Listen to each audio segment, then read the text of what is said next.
ये देखो, एम्प्लॉयमेंट के पार्ट के अंदर एम्प्लॉयमेंट में व्हाट इज वर्क, वर्क की definition, important points about work, labour, labour force participation rate, workforce participation rate, employment. There are two types of employment, that is self-employment and wage employment, divided into two parts, that is regular salaried, हाँ जी, regular salaried and casual. Overall there are three types of employment, that is self-employment, regular salaried employment and casual. Self employment, regular salaried and casual. बोलो, self employment, regular salaried and casual. सबसे पहले कौन सा आ गया था? Self, उसके बाद veg और उसके बाद कैजुअल. और मैंने आपको ये फर्स्ट पॉइंट बताया था कि बेटा जो मेरा पार्ट 2 है, जो मेरा इंपॉर्टेंट पार्ट है, पार्ट बी, उस पार्ट बी के अंदर स्टूडेंट्स मेरे पास ये 3 चीज़ें थी जो सबसे पहले आती है. फर्स्ट है मेरे पास सेल्फ एम्प्लॉयमेंट, 52% मेरे पास सेल्फ एम्प्लॉयमेंट है. सेकंड नंबर पर मेरे पास रेगुलर है, कैजुअल. और थर्ड नंबर पे मेरे पास कौन से आते हैं? तो ये टोटल पॉपुलेशन में से, टोटल एम्प्लॉयमेंट में से, बोलो कुणाल सर, पॉपुलेशन मत बोलो, टोटल एम्प्लॉयमेंट में से 52% एम्प्लॉयमेंट यहाँ पर, सेकंड नंबर पे कैजुअल और थर्ड नंबर पर रेगुलर. ये 3 तरह की employment Kunal sir, self, regular और कैजुअल, SRC, ये 3 तरह की एम्प्लॉयमेंट की डिस्ट्रीब्यूशन होती है कुणाल सर. ये 3 तरह की एम्प्लॉयमेंट की distribution sir. Distribution of employment by the gender, first distribution of employment by the region, second distribution of employment by the sectors, third. और थर्ड के अंदर distribution of employment, rural urban, sector wise rural urban, distribution of employment sector wise male और female. ये 5 तरह की plus एक ये 6 मेरे पास टेबल वाले क्वेश्चन थे जो लास्ट क्लास में भी आप लोगों को समझा रहा था कि ये बहुत इंपॉर्टेंट है. और इस क्लास में आके भी दोबारा से ये चीज़ दिखाना चाहता था क्योंकि आपको पता लगे इस चैप्टर में इंपॉर्टेंट क्या है. अब एम्प्लॉयमेंट तो मेरे पास 3 ही होती है, एक सेल्फ, रेगुलर और कैजुअल. बट ये एम्प्लॉयमेंट कैसे कैसे डिस्ट्रीब्यूट हुई है, 5 चीज़ें आती हैं. जैसे पहले आता देख, distribution of employment by the gender. तो श्रेयास तू मानेगा नहीं, मैंने ना लास्ट क्लास में बच्चों को बताया है कि 3 तरह की एम्प्लॉयमेंट है ना. जब तक तू इन तीनों तरह की एम्प्लॉयमेंट के बारे में नहीं सोचेगा फिर तेरे को डिस्ट्रीब्यूशन लर्न करनी पड़ेगी. अब जैसे सेल्फ एम्प्लॉयमेंट है, अब सेल्फ एम्प्लॉयमेंट तू क्या जेंडर देख रहा है, तो जेंडर में सेल्फ एम्प्लॉयमेंट में मेल भी और फीमेल भी, दोनों 52% है यार. मतलब तू ये देख कि सेल्फ एम्प्लॉयमेंट एक ऐसा रोजगार है जिसमें मेल भी ज़्यादा है और फीमेल भी ज़्यादा. कैजुअल में फीमेल ज़्यादा है और मेल कम है, क्योंकि ना फीमेल ना कैजुअल वर्क कर लेंगी तो पर आवर के अकॉर्डिंग या डे के अकॉर्डिंग वो वर्क कर लेंगी. रेगुलर सैलरीड में मेन ज़्यादा है और फीमेल कम. मैं तो सच बता रहा हूँ, यही मैंशनड है. और 24, 27, 52, मुझे ना लास्ट क्लास में सिर्फ इनको पढ़ाया है, मुझे वो फिगर्स अभी भी हिट कर रही हैं. हिट क्यों कर रही है? क्योंकि मेरे को ना इनके बारे में पता है कि सेल्फ, रेगुलर, कैजुअल होता क्या है और रूरल और अर्बन में कौन सा ज़्यादा होगा. मैंने तो इन बच्चों को ये बोला कि तुझे लर्न करने की जरूरत नहीं है, तू ज़्यादा और ज़्यादा कम में इतना डिफरेंस क्यों है उसका एक आधा सोशल इशू तो बता सकता है. मेल फीमेल डिस्क्रिमिनेशन सोसाइटी के बारे में बता सकता है. फीमेल्स के पास अपॉर्चुनिटी नहीं है, ये बता सकता है. फीमेल्स को हाउस होल्ड वर्क करना होता है इसलिए वो कैजुअल में ज़्यादा और रेगुलर में, ये तो बता सकता है. मैं कह रहा हूँ कि तुझे ज़्यादा और कम बता के कोई एक सोशल कॉज का इसका रीज़न लिख के दिखाना है, बस यही है इंटरप्रिटेशन. और यही था देख, इसमें कुछ भी नहीं दिया हुआ, ये दिया हुआ है कि सेल्फ एम्प्लॉयमेंट में 52% फीमेल है, 52% मेल, 52% फीमेल, 52% मेल, सेम, कुछ और कुछ है ही नहीं इसमें. सेकंड देख, कैजुअल के अंदर देख both men and main, women कितनी 27 और 24%. मतलब यहाँ पे भी देखो देख इंडिकेट हो रहा है कि कैजुअल में ज़्यादा कौन है? विमेन. क्योंकि कैजुअल वर्क कौन सा वर्क होता है? डेली वेज वर्क होता है. कौन सा वर्क होता है? Daily wage work. और daily wage work according to the hours and according to the day women can easily handle because they have to do their household activities also. तो जब उनके पास उनको जरूरत होता है वो काम कर सकती हैं, जब वो लेबर की जरूरत है वो काम कर रही है, काम नहीं कर रही. और रेगुलर में देख, अब ये कह रहे हैं in case of regular men are found in greater because men have the greater opportunity to get the education also ना. And regular salary jobs are always for the educated person, literate person. So in our country, who is getting more education, men or women? Men. So फिर yes, regular salary में ज़्यादा भी लोग कौन होंगे फिर? men. यही लिखा हुआ है. तू और थोड़ा एक आधा सोशल कॉज एक आधा और लिख दिया यार. ये करवा चुका हूँ, इनको दोबारा करवा रहा हूँ आज, फिर शांत बैठे करवा चुका हूँ. ये लास्ट क्लास में ये तो हो गया था. ये मेरे पास एम्प्लॉयमेंट बाय दी रीजन आ गया, वही सेल्फ एम्प्लॉयमेंट, रेगुलर और कैजुअल बाय दी आ गया रीजन. मतलब रूरल एरिया और अर्बन. अब तो खुद बता, सेल्फ एम्प्लॉयमेंट का मतलब होता है पता है क्या, अपने खुद के रिसोर्सेज से काम करना, अपने खुद के रिसोर्सेज से काम करना, खुद सारे रिसोर्सेज को अरेंज करना। ये मुझे लगता है रूरल एरिया में ज़्यादा होगा, क्योंकि रूरल एरिया के अंदर ना अपने रिसोर्सेज को इकट्ठा करना ईजी है, और रूरल एरिया में रिसोर्सेज है भी सस्ते, लैंड सस्ती है, लेबर सस्ती है, रॉ मटेरियल सस्ता है। तो रूरल एरिया के अंदर सेल्फ एम्प्लॉयमेंट ज़्यादा होगी, अर्बन एरिया के अंदर सेल्फ एम्प्लॉयमेंट कम होगी। अच्छा, रेगुलर सैलरी वाले जो मंथली बेसिस पे सैलरी मिलती है, परमानेंट काम करते हैं, वो मुझे लगता है अर्बन एरियाज में ज़्यादा होंगे और रूरल एरिया में कम होंगे। कैजुअल मतलब डेली वेज वो भी कहाँ पे होंगे, रूरल एरिया में ज़्यादा होंगे, अर्बन एरिया में। तो मैंने इनको लास्ट क्लास में रटवाया है ऐसे करके, रैंक 1, रैंक 2, रैंक 3, कि बेटा रूरल एरिया में नंबर 1 पे एम्प्लॉयमेंट कौन देता है? नहीं बोलोगे? कौन देता है? सेल्फ। सेकंड नंबर पे कैजुअल, और थर्ड नंबर पे रेगुलर। अर्बन एरियाज में फर्स्ट नंबर पर सेल्फ दोनों में सबसे आगे। फर्स्ट नंबर पे सेल्फ, सेकंड नंबर पे रेगुलर, थर्ड नंबर पे कैजुअल। ये देखो, ये लिखाओ। और बच्चों को ये लर्न करना पड़ता है। मैं 2 दिन से ना इसके ऊपर बस फोकस कर रहा हूँ, बेटा बोलो यार। देखिए, it is a major source of livelihood in the both urban and rural. भाई सेल्फ में दोनों ज्यादा होते हैं, रूरल में भी और अर्बन में भी। पर रूरल में देख कितना है, 58% ज्यादा किसमें है? रूरल में, क्योंकि वहां पे रिसोर्सेज का अरेंजमेंट करना इजी है। सेल्फ एम्प्लॉयमेंट की डेफिनेशन लिख दे इसमें, self employment is that source of employment in which the employer uses his own resources like land, labour, capital, entrepreneurship, and all these resources are cheap in the rural areas. That is why there is a more self employment in the rural area. ये तो लिखना है, जो chart में दिख रहा है वो तो लिखना है, साथ में अपनी 2-3 लाइन सोशल कॉस्ट के जोड़ना है यार, जो बता रहा था वो जोड़। नेक्स्ट मेरे पास क्या लिखा हुआ? Casual workers. In case of the rural workers, casual workers in urban areas account for second major source with 29% of workforce, and casual workers urban area कितना? सिर्फ 15। भाई casual worker daily wage workers होते हैं, non skilled unskilled people होते हैं। और मुझे यहाँ लगता है कि अनस्किल्ड पीपल रूरल एरियाज में ज्यादा होंगे, तो वहां पे फिर कैजुअल वर्कर्स भी ज्यादा हैं as compare to the urban areas. और ये रेगुलर सैलरी वाला, जिनको परमानेंट जॉब पे सैलरी मिलती है। In urban areas it is a second major source of employment. Urban area में सेकंड सोर्स है, क्योंकि अर्बन एरिया में बहुत सारी वैरायटीज ऑफ अपॉर्चुनिटी जॉब होती हैं, क्योंकि उनके पास एजुकेशनल अचीवमेंट अच्छी होती है। और रूरल एरियाज बेचारों के पास एजुकेशनल अचीवमेंट इतनी नहीं होती, इसलिए रूरल के अंदर रेगुलर सैलरी कम है और अर्बन एरिया के रेगुलर सैलरी। ये 2 होगी भाई। एक ये हमारा ये हो गया डिस्ट्रीब्यूशन ऑफ एम्प्लॉयमेंट, SRC। हाँ, SRC मतलब सेल्फ, रेगुलर और कैजुअल। तो distribution of employment by gender, distribution by employment by region. अब टोटल एम्प्लॉयमेंट 3 सेक्टर्स में, कि प्राइमरी में ज्यादा होंगे, सेकेंडरी में ज्यादा होंगे या टर्शरी में। टोटल एम्प्लॉयमेंट, SRC नहीं कह रहा, टोटल एम्प्लॉयमेंट कह रहा हूँ। तू बता, कंट्री का जितने भी एम्प्लॉयमेंट है मैक्सिमम लोग किसमें? सेक्टर वाइज बता। एग्रीकल्चर नहीं, किसमें? अभी वही देख ले, 44.6%। मुझे हमेशा पता नहीं 50% आधी पॉपुलेशन के नाम से याद आता है, अब से याद रखूंगा, 50 से थोड़ा सा कम। ऐसे याद करना मुझे भी करना पड़ता है, मैं कौन सा कैसे लर्न कर लूँगी इस फिगर को। 2 साल पहले फिगर अलग थी, 3 साल पहले फिगर अलग थी। कोई ये थोड़ी मैं बहुत टाइम से पढ़ा रहा हूँ, मैक्रो कुछ ही पूछ ले। इंडियन इकोनॉमी की फिगर थोड़ी याद रखोगे, मैं याद रहेंगी यार, टाइम के अकॉर्डिंग तो चेंज होती जा रही है। तो जो तुम्हारे साथ हो रहा है वो मेरे साथ भी तो हो रहा है, बट मैं क्या कर रहा हूँ, मैं एक ही टॉपिक को 3 बैच में पढ़ा रहा हूँ, तो मुझे याद हो जाए थोड़ा। तुम एक टॉपिक को 3 में पढ़ लो, तुम्हें भी हो जाएगा। तो जब सबसे पहली बात, जब तुमको पता हो कि सिलेबस A से लेकर Z तक ही है, इससे बाहर सिलेबस नहीं है। अबे कौन बुद्धिहीन बच्चा है जो कह दे कि मेरे फुल मार्क्स नहीं आ सकते, जब सिलेबस है A से लेकर Z तक। तो वही है ना, एक्टिव कौन कितना है भाई, वही है।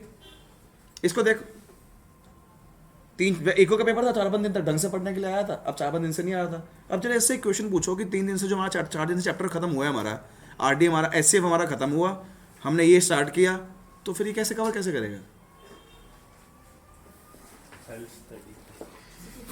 सेल्फ स्टडी के पैसे दे रहे हैं मुझे। सेकेंडरी सेक्टर जी, सेकेंड सेक्टर मतलब होता है इंडस्ट्रीज। भाई इंडस्ट्रीज ना, सुन, इंडिया का एम्प्लॉयमेंट स्ट्रक्चर ऐसा चेंज हुआ कि लोग ना एग्रीकल्चर से उठकर सीधे टर्शरी में गए, इंडस्ट्रीज में नहीं गए, क्योंकि इंडस्ट्रीज में एब्जॉर्ब करने की इतनी कैपेसिटी नहीं थी। तो लोग सबसे ज़्यादा किस में? प्राइमरी में। उसके बाद सबसे ज़्यादा किस में होंगे? सबसे कम लोग किस में? इसका मतलब तू एक सोशल कॉस्ट जोड़ दे कि इंडिया के पास इतने रिसोर्सेज नहीं है कि इंडिया के अंदर कोई वेल डाइवर्सिफाइड इंडस्ट्रीज हो। इंडिया की इंडस्ट्रीज के अंदर इतनी पावर नहीं है कि वो एक्स्ट्रा एम्प्लॉयमेंट को एब्जॉर्ब कर सके। अरे किसी ने लिखा होगा ये पॉइंट। अब हर बच्चा ये तो लिख रहा है कि फर्स्ट नंबर पे आता है क्या, प्राइमरी, तो ये लिख देना इंडिया एक एग्रीकल्चरल इकोनॉमी है जिसके अंदर मैक्सिमम लोग, और डेवलपिंग कंट्री मैक्सिमम लोग डिपेंडेंट होते ही किसके ऊपर हैं। और आज भी इंडिया के अंदर हमारे पास 20% से अबव लोग हैं जो बिलो पॉवर्टी लाइन रहते हैं, और मैक्सिमम रूरल पीपल के हैं। लिखना ये तो देख, लिखना सबने ये है कि प्राइमरी सेक्टर के अंदर सबसे ज़्यादा लोग होते हैं, उसके साथ एक दो सोशल कॉज लिखने ही लिखने हैं। और सोशल कॉज सबके अलग अलग, जिसका जैसा माइंड होगा वैसा सोशल कॉज होगा। ये देखिए बोल रहे हैं टर्शरी में सबसे सेकंड नंबर पे कितने परसेंट, 31। तुम्हें याद हो गया 44, 31, बाकी बचा हुआ किसके अंदर, सेकेंडरी के अंदर। और ये भी याद हो गया कि इंडिया का स्ट्रक्चर बेकार है, क्योंकि इंडिया के अंदर लोग प्राइमरी से डायरेक्टली किस पे जा रहे हैं, टर्शरी। ये हो गए 3 तरह, 4 तो हो गए ये। एक हो गया टोटल का, कि टोटल एम्प्लॉयमेंट में हमारी कंट्री में कितने लोग सेल्फ में, कितने रेगुलर में, कितने कैजुअल में। उसके बाद हो गया self, regular, casual on the basis of gender, on the basis of a regions, और टोटल एम्प्लॉयमेंट 3 सेक्टर्स में, primary, secondary and tertiary. Last 2 रह गए बस पूरे चैप्टर के अंदर। डर लगता है मुझे हमेशा कि ये टॉपिक बच्चों को कैसे कराऊं, क्योंकि ये सुनते नहीं मेरी बात। ये वो टॉपिक है जो खत्म हो रहा है बस, और ये खत्म हो चुका, लास्ट क्लास में करा चुका था ये मैं। ये तू आया तो करा रहा हूँ आज मैं, तेरी वजह नहीं करा, रिवाइज करा। इसको भी देखो, ये देखो पूरी 12th में पहली बार आज सुबह मॉर्निंग में डाउट क्लास के लिए आया, पूरी 12th में फर्स्ट टाइम भाई। एक्सपेक्टेशन सबकी बहुत है। अरे कुणाल सर के पास चले जाते हैं, तो क्या कुणाल सर क्या करते हैं, कुछ पिलाते हैं क्या, कुछ क्या करते हैं भाई।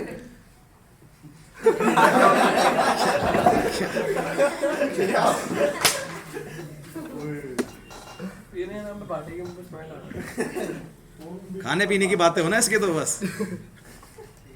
नहीं बेटा कुछ नहीं है, ऐसी ही, ठीक है, टेंशन नहीं लेनी तूने। हम तो नहीं बुलाया कभी यार।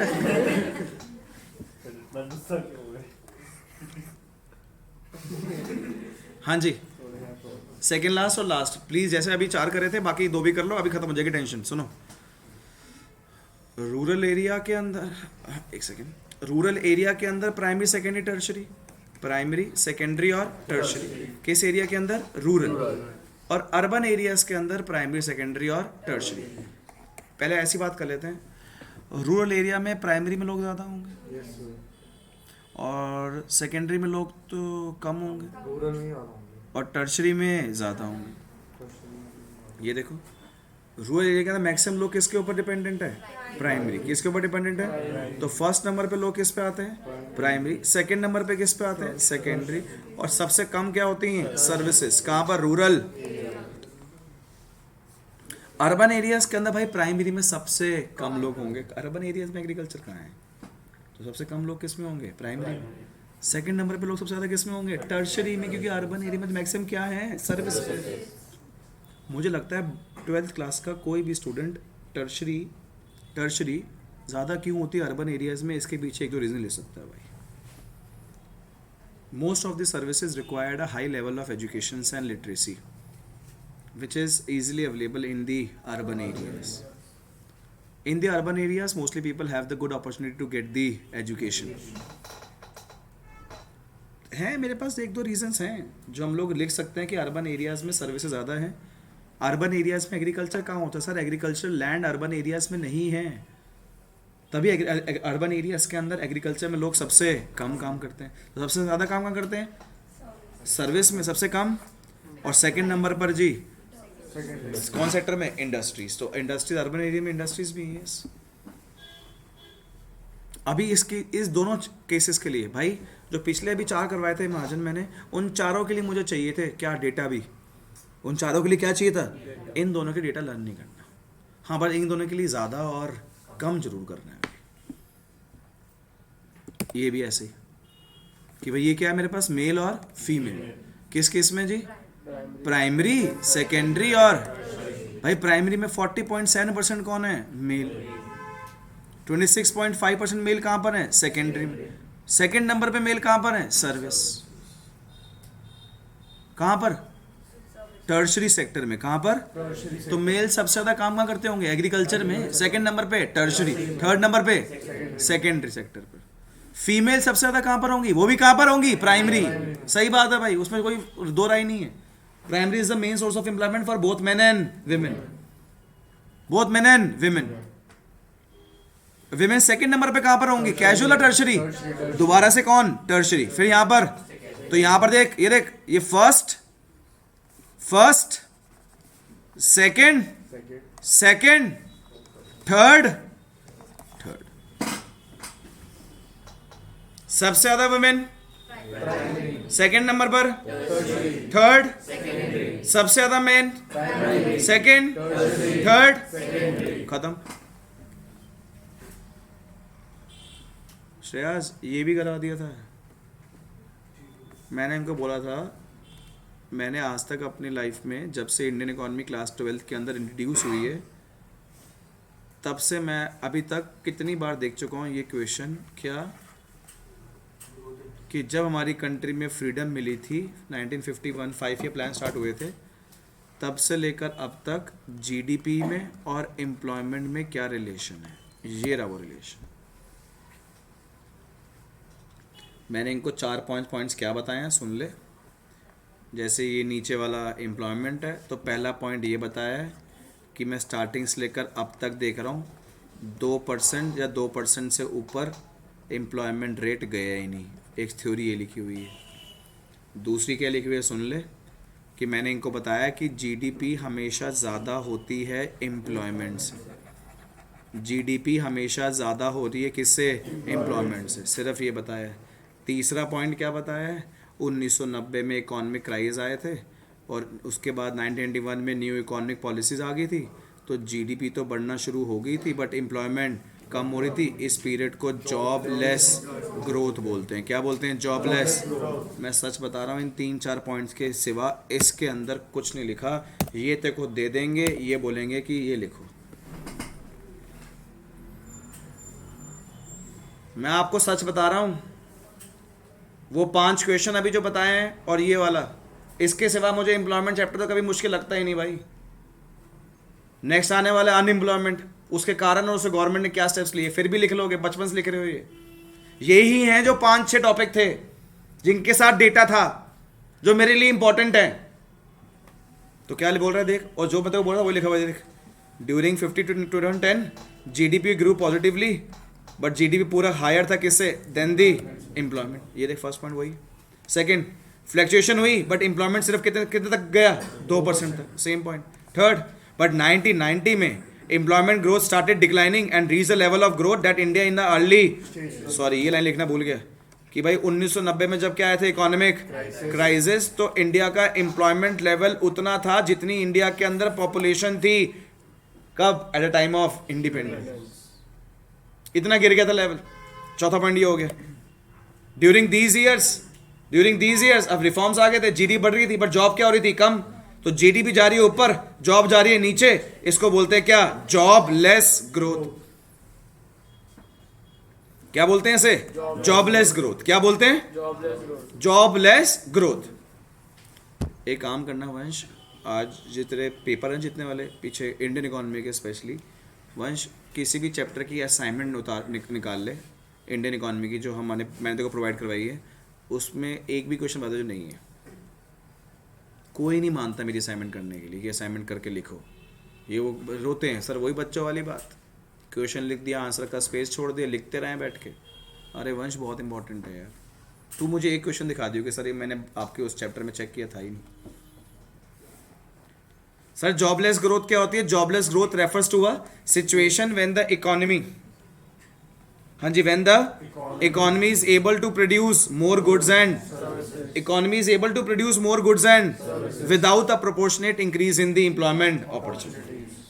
मतलब जीडीपी बढ़ रही है बट एम्प्लॉयमेंट अपॉर्चुनिटीज नहीं बढ़ रही, इसको बोलते हैं जॉबलेस ग्रोथ। क्या बोलते हैं इसे भाई? ये 4 पॉइंट है, यही 4 पॉइंट की पूरे साल देख रहा हूँ कि 2% से ऊपर एम्प्लॉयमेंट नहीं गई।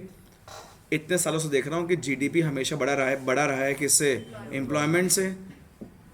जॉबलेस ग्रोथ देख रहा हूँ, 1991 में रिफॉर्म्स आ गए थे तो जीडीपी तो बढ़ी थी, प्रोडक्शन तो हुई थी गुड सर्विसेज की, बट एम्प्लॉयमेंट नहीं बढ़ी थी, और 1990 में जब क्या आए थे इकोनॉमिक क्राइसिस, एम्प्लॉयमेंट होती होगी जितनी इंडिपेंडेंस जब तब एम्प्लॉयमेंट उतनी हो गई थी हमारी जितनी हमारी पॉपुलेशन थी at time of independence. Employment rate कह रहा हूँ मैं, और सही कह रहा हूँ, एम्प्लॉयमेंट रेट उतना हो गया जितना जीडीपी के उस टाइम पे था। आई बस समझिए, 4 पॉइंट लिखने हैं, पूरे 6 माह से क्वेश्चन आता है। फर्स्ट सेकंड पार्ट, 7वें इनको मैं बता क्या बताया, मैंने कैसा लगा, कहते बहुत अच्छा लगा सर। मैंने मतलब, कह रहे कुणाल सर, मैंने हाँ जी, कह रहे सर मैंने ऑब्जर्व किया कि लोग ना सेल्फ एम्प्लॉयमेंट पर ज़्यादा जा रहे हैं, कैजुअल में लोग ज़्यादा जा रहे हैं। रेगुलर सैलरी आज कोई करना चाहता नहीं, रेगुलर सैलरी उल्टा परमानेंट सिक्योरिटी प्रोवाइड करवाती है, कैजुअल में कोई सिक्योरिटी नहीं है, कोई जॉब सिक्योरिटी नहीं, कभी भी निकाल दिया जाएगा। बट तब भी लोग कैजुअल की तरफ ज़्यादा जा रहे हैं। और कैजुअल पता है हमारा पास सेक्टर कौन सा है, इनफॉर्मल। कौन सा है? तो कैजुअल की तरफ जाना उसको बोलते हैं कैजुअलाइजेशन। क्या बोलते हैं? कैजुअल की तरफ जाना उसको क्या बोलते हैं? कैजुअलाइजेशन। और फॉर्मल से इनफॉर्मल पे जाना उसको बोलते हैं इनफॉर्मलाइजेशन। तो ये 2 पार्ट आते हैं कि हाँ हमारी कंट्री के अंदर, श्रेयस, हमारी कंट्री के अंदर स्ट्रक्चर ऑफ एम्प्लॉयमेंट चेंज होता जा रहा है। इंडिया एक एग्रीकल्चरल इकॉनमी थी जहाँ पे मैक्सिमम लोग रूरल एरियाज़ में रहते हैं जो एग्रीकल्चर के ऊपर डिपेंडेंट है। The development strategies in many countries, India including India, have always an, हम हमेशा चाहते हैं कि लोग एग्रीकल्चर से क्या होते जाएं, कम होते जाएं, एग्रीकल्चर से क्या होते जाएं और किस में बढ़ते जाएं, सेकेंडरी या फिर किस में, टर्शरी। तो ये देख, मैं तो एक अपने इंडिया के बारे में कुछ बताना चाहता हूँ। 72-73 में इंडिया में लोग प्राइमरी में 74.3% थे, जो कि कम होते होते होते होते कितने पहुंच गए, 44.6%। तो ठीक है, ये देख क्या बोल रहे हैं, it shows a substantial shift from farm. Secondary sector में 10.9 थे, बल्ले बल्ले कितने हो गए, 20। टर्शरी में 14.8 थे, बल्ले बल्ले कितने हो गए, और ये आ गया फर्स्ट ईयर वाला डाटा कि अभी मैक्सिमम लोग किस में है जी, प्राइमरी में। उसके सेकंड नंबर पे किस में, और इस पे कैजुअलाइजेशन। कैजुअलाइजेशन का मतलब क्या होता है, लोग सेल्फ एम्प्लॉयमेंट और रेगुलर को छोड़कर किस पे जा रहे हैं, कैजुअल। किस पे जा रहे हैं, तो बोल, over the last 3 decades, over the there has been a considerable shift of self-employed, considerable shift of and regular salaried employed to the casual wage work। self-employed से और regular से, सेल से और लोग किस पे जा रहे हैं, कैजुअल पे। किस पे जा रहे हैं, तो जो ये प्रोसेस है ना, process of moving, process of from self employment and regular to the casual is known as casualization. तो इसमें सिर्फ डायरेक्टली क्वेश्चन आता है, what do you mean by casualization. तो क्या बोलेगी जी, the process of moving, shifting of employment from self और regular to the casual is known as casualization. क्या बोलते हैं इसे? और इनफॉर्मलाइजेशन किसे बोलेंगे, जब लोग फॉर्मल सेक्टर को छोड़ किस पे जा रहे हैं, इनफॉर्मल। तो देख, informalization of workforce refers to a situation, ये एक ऐसी सिचुएशन है where the proportion of population workforce is in informal sector to the total workforce increase। जब कभी भी इनफॉर्मल सेक्टर में वर्कफोर्स इंक्रीज होते जाता है उसको इनफॉर्मलाइजेशन बोला जाता है। या फिर हम लोग बोलते हैं जब कभी भी लोग फॉर्मल से शिफ्ट हो रहे हो इनफॉर्मल पर, लोग फॉर्मल से शिफ्ट हो रहे हो कहां पर, इनफॉर्मल पर, इसको बोला जाता है इनफॉर्मलाइजेशन। क्या बोला जाता है? तो there are 2 types of structure, that is formal sector and informal. अब प्लीज जरा एक बार देख लेना, आपके सिलेबस में तो नहीं है, बट एक बार सिर्फ डिफरेंस देख लेना जिससे याद रहे आपके बिजनेस के लिए भी और इकोनॉमिक्स के लिए भी, दोनों सब्जेक्ट्स के लिए इंपॉर्टेंट है जी।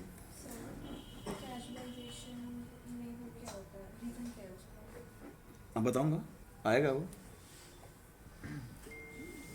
ऑल द पब्लिक, देख बेटा, all the public sector enterprises, private establishment, चाहे वो गवर्नमेंट की हो बेटा, चाहे प्राइवेट की हो, अगर उसमें 10 लोग या 10 से ज़्यादा लोग एम्प्लॉयड हैं उसको फॉर्मल सेक्टर एस्टैब्लिशमेंट्स बोलते हैं। 10 या 10 से ज़्यादा लोग हों तो उसे फॉर्मल सेक्टर बोलते हैं। Informal sector includes all those private enterprises which hire less than government अगर हो, वैसे गवर्नमेंट का भी होता नहीं, बट हो तब भी वो फॉर्मल है। बट अगर प्राइवेट का एंटरप्राइजेस कोई भी अगर 10 से कम एम्प्लॉय हायर कर रहा है तो वो कौन सा है? इनफॉर्मल। कौन सा है? तो एक मेरे पास होगी श्रेयस, कौन सा? फॉर्मल। और एक क्या हो गया? इनफॉर्मल। फॉर्मल के अंदर Shreyas workers who work in such establishment are known as formal sector worker, और फिर इसे क्या बोलेंगे यार? Informal sector worker. जो वर्कर्स होते हैं एंजॉय सोशल सिक्योरिटी, उनको कोई मेडिकल प्रॉब्लम्स कुछ हो जाए, इंश्योरेंस मिलती है, फ्रिंज बेनिफिट्स मिलते हैं, है ना, रिटायरमेंट बेनिफिट्स मिलते हैं। तो formal workers enjoy social security benefit and earn more than those in the informal. But यार informal in India over 90% of employment is found in the unorganized sector. Workers and enterprise in the informal sector do not get the उनको regular income, ना उनके पास कोई protection है, ना government उन्हें regulate कर रही है। Workers of this sector lives in slums and are squatters, that is person who unlawfully occupy an uninhabited building और अनयूज्ड लैंड।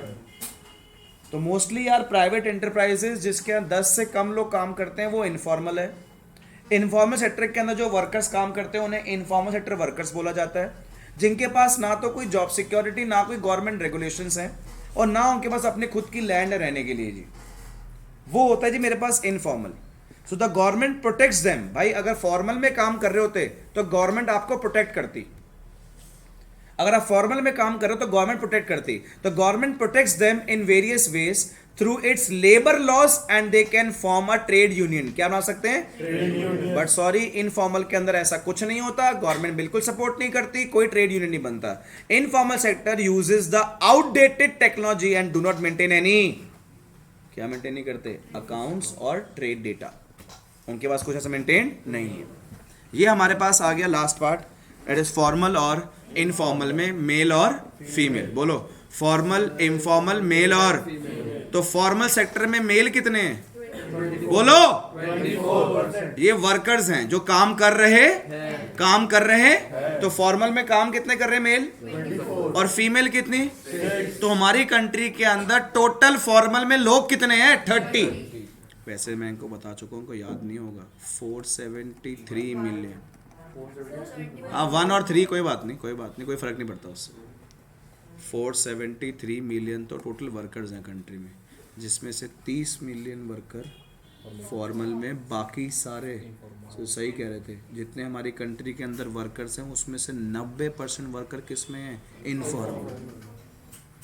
और सच बता रहा हूँ, हर बार का एक हॉट टॉपिक होता है, जो कि अभी जीए ने मुझसे पूछा भी, कैलकुलेशन तूने ये पूछना था कि कुणाल सर, जब इनफॉर्मल के अंदर कोई जॉब सिक्योरिटी नहीं, कोई रूल्स एंड रेगुलेशंस नहीं, ना कोई सोशल बेनिफिट्स मिल रहे हैं, ना कोई सोशल बेनिफिट्स मिल रहे हैं, तो तब भी कुणाल सर हमारी कंट्री के अंदर मैक्सिमम लोग इनफॉर्मल में क्यों हैं? ये क्वेश्चन बड़ा अच्छा बताऊंगा देखो।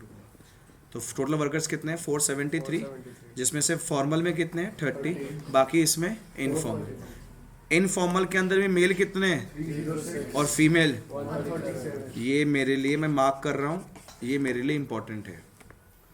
ये इसकी मुझे एग्जैक्ट फिगर्स भी चाहिए भाई जी। तो जिन जिन डेटा की मुझे एग्जैक्ट फिगर्स चाहिए मैं आपको ऑलरेडी बता चुका हूँ जी। Last part, that is part number 3। Last part, that is part 3, जिसमें हम लोग क्या पढ़ते हैं? अनएम्प्लॉयमेंट। कम ऑन, क्या पढ़ते हैं? अनएम्प्लॉयमेंट। तो सर ये भी तो एक ऐसी सिचुएशन है, ये भी तो सिचुएशन हुई ना, बट इस सिचुएशन की डेफिनेशन सुनो, इसके बायफैग्रेट करेंगे पार्ट्स में। ये देखो, अनएम्प्लॉयमेंट एक ऐसी सिचुएशन है in which all those who owing to a lack of, जिसके पास काम नहीं है, are not working but either ढूंढ रहा है काम, किसके थ्रू ढूंढ रहा है? थ्रू एम्प्लॉयमेंट एक्सचेंजेस या फिर और बाय मेकिंग एप्लीकेशन दी है कहां पर? प्रोस्पेक्टिव और एक्सप्रेस, या फिर वो क्या है? विलिंगनेस। ढूंढ नहीं रहा, क्या है? चाहता है, क्या? या फिर अवेलेबल है किस चीज के लिए? काम करने के लिए, eight a particular wage rate और एट अ पर्टिकुलर एनवायरमेंट। उसको कहते हैं क्या? बेरोजगार। बट भाई सुन, 3 लोग, कौन कौन 3 लोग? जो काम करना नहीं चाहते, काम करने के लिए अवेलेबल नहीं है, या फिर डिपेंडेंट, या फिर इन लोगों को अनएम्प्लॉयड नहीं बोलते। ये काम तो कर नहीं रहे बट तब भी इन्हें अनएम्प्लॉयड। नहीं बोलते। अनएम्प्लॉयड तो उन्हें बोलते हैं जो काम करना चाहता है या फिर काम करने के लिए अवेलेबल है बट बेचारों के पास काम,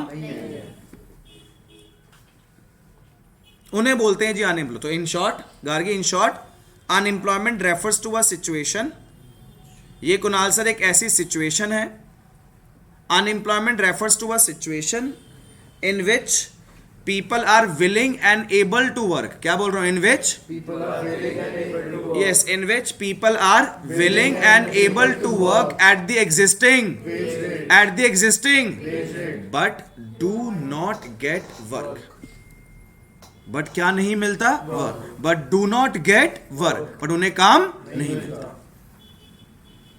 मेरे पास कई तरह के अनएम्प्लॉयमेंट है। There are 3 types of unemployment. The first one is disguised unemployment, second one is seasonal unemployment, and third one is open unemployment. There are 3 types of unemployment: disguised, seasonal and open. Disguised कौन सा हो गया? जहां पर लोग की requirement कम है but लोग ज्यादा है। तो देख, एक्स्ट्रा लोग के होने का कोई एक्स्ट्रा बेनिफिट नहीं हो रहा। अगर लोग कम होते तब भी प्रोडक्शन उतनी होती। इसको कहते हैं डिस्गाइज्ड अनएम्प्लॉयमेंट। तो क्या बोल रहे हैं? डिस्गाइज की डेफिनेशन बोलते शब्द में which more people are engaged in than are really needed. Seasonal, season है तो एम्प्लॉयमेंट है, सीजन नहीं तो क्या बोलते हैं? Seasonal unemployment. Unemployment that occurs at certain seasons, unemployment that occurs in certain season, उसे कौन से अनएम्प्लॉयमेंट बोलते हैं? सीजनल। कौन सी बोलते हैं? And the last one is open unemployment. कौन सी है? ओपन। तो ओपन क्या है जी? Which person are able and willing to work at a prevailing wage rate but fail to get work. काम करना चाहता है बट काम नहीं मिल रहा at a particular wage rate, at a particular, उसको कौन से कहते हैं? Open. So there are 3 types of unemployment. There are 3 types of, first one is disguise, second seasonal, third. तो सबसे पहले कौन सा आ गया? सारे मिलके बोलेंगे, बोलो। Disguise unemployment refers to a in which more people are in work than are really, जितने जरूरी है उससे। For example, if 2 workers are needed on a piece of land and 5 workers are engaged on the, चाहिए कितने थे और हैं कितने? Then 3 workers are disguised. It is the most Common form of unemployment. the main problem of disguised unemployment is that apparently all seems to be work to be employed. दिखते हैं सारे के सारे क्या कर रहे हैं? काम, बट उनसे कोई एक्स्ट्रा फायदा नहीं हो रहा। नेक्स्ट कौन सा जी? Sir, unemployment that occurs at a certain seasons. Unemployment जो अगर करती है at a certain season is known as a seasonal. In India seasonal unemployment is an predominantly associated with the agriculture के साथ है। राबी सीजन है, खारिफ सीजन है। In agriculture, work is seasonal and there are no employment opportunities in the for all months in the year. So when there is no work to do on farms, men go to the Urban areas, and look for the jobs. और जब वहां पे नहीं होता, they come back to their home Villages. as soon as the rainy season begins. Last कौन सी है? Open unemployment. हाँ जी, लास्ट कौन सी है? Open unemployment. तो जी, open unemployment refers to that economic phenomena in which workers are able and willing to work at the prevailing wage rate but fail to get work. हाँ जी, क्या बोल रहे? but Fail to get work. so it is called an unemployment because such unemployment can be seen And counted in terms of number. That is what is known as open. क्या बोलते हैं? So there are 3 types of unemployment बच्चों. First one is, second और third, और इसी के आगे causes. क्या आगे? सिर्फ नाम बोल दो काफी मेरे लिए। सोचना कि हमारी कंट्री के अंदर बेरोजगारी क्यों है, लोगों के पास जॉब्स क्यों नहीं है, काम करना चाहते हैं तब भी नहीं है। Slow rate of economic growth. भाई, कोई इकोनॉमी अगर फास्ट रेट पे ग्रो करेगी तो लोगों को जॉब भी तो मिलेगी। जब इकोनॉमी स्लो चल रही है तो लोगों को जॉब भी। कम मिलेगी. सबसे दूसरी प्रॉब्लम पॉपुलेशन। explode. सब पूरी बुक में इंडियन इकोनॉमी में पॉपुलेशन प्रॉब्लम हम पता नहीं कितनी बार समझ चुके हैं जी। Population problem. Third problem underdeveloped agriculture. Agriculture कैसा है? Under developed. एग्रीकल्चर कैसा है? जब आप कह रहे हो कि मैक्सिमम लोग रूरल एरिया में और मैक्सिमम लोग एग्रीकल्चर के ऊपर डिपेंडेंट है, तो एग्रीकल्चर भी इतना डेवलप नहीं है कि वो एक्सेल लोगों को प्रोवाइड करवा पाए जॉब। तभी इंडिया का डिस्गाइज एम्प्लॉयमेंट और ओपन और सीजनल एम्प्लॉयमेंट दिखी भी कहाँ जाती है? एग्रीकल्चर में। हाँ जी, डिफेक्टिव एजुकेशनल सिस्टम। पता नहीं क्या पढ़ाया जा रहा है कॉलेजेस में, स्कूल्स में जी, कि ये पढ़ लिखने के बाद भी इनको जो प्रेजेंट एनवायरनमेंट है वहाँ पे जॉब नहीं मिल रही जी। Educational defective system. फिफ्थ जी मेरे पास slow growth of industries. Industries के पास भी इतना इफेक्टिव टेक्नोलॉजी नहीं है कि वो एक्स्ट्रा लोगों को क्या कर पाए, absorb. Decline of cottage and small scale. अरे बोला जाता है रूरल एरियाज के अंदर एग्रीकल्चर के बाद एक स्मॉल स्केल इंडस्ट्रीज है जहाँ पे सबसे ज्यादा लोग एम्प्लॉयड है। जब से हमारी कंट्री के अंदर स्मॉल स्केल इंडस्ट्रीज को जो इंसेंटिव और सब्सिडी दी जाती थी वो जब से वापस ले ली है तब से स्मॉल स्केल इंडस्ट्रीज भी खत्म होते जा रही है और रूरल और अर्बन एरिया के अंदर जॉब्स की कमी होती जा रही है, जिसकी वजह से क्या बढ़ रही है, अनएम्प्लॉयमेंट। लोगों को कैसे यूज करना है, ह्यूमन रिसोर्स कैसे यूज करना है, उसके लिए प्लानिंग करी जाती है, वो प्लानिंग बेकार हुई है जी। ये मेरे पास कुछ कॉजेज हैं किस चीज के जी, अनएम्प्लॉयमेंट। कुछ कॉजेज है किस चीज के, Unemployment. आई बात समझ। Yes, sir. ये लास्ट पार्ट है और मुझे लास्ट क्लास चाहिए, संडे ले ले। Maths की- मैथ्स की Accounts की भी तो भाई, accounts की भी है। अरे इंग्लिश की